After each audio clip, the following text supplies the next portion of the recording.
Dès qu'on met un animal dans un nouvel environnement, donc un camion qu'ils ne connaissent pas, dans lequel il y a des animaux dedans qu'ils ne connaissent pas, qu'on va les mélanger, déjà ils vont se jauger les uns les autres, ils vont mettre en place une hiérarchie entre eux, ça va créer du stress.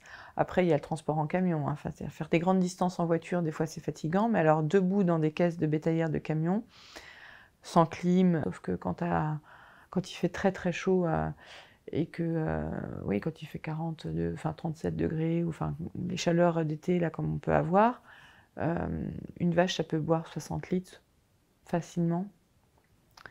Donc, s'il y en a 30 dans le camion, calcule combien de litres il faut transporter. Et clairement, il ne transporte pas cette quantité de flotte.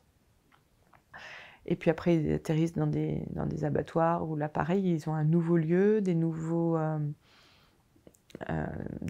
animaux avec qui ils vont être encore en contact, des odeurs nouvelles qu'ils découvrent. C'est encore un stress, quoi.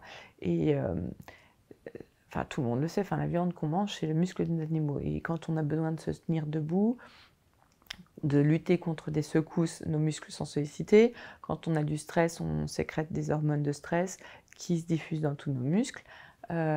Forcément, ça a un impact sur la qualité de la viande.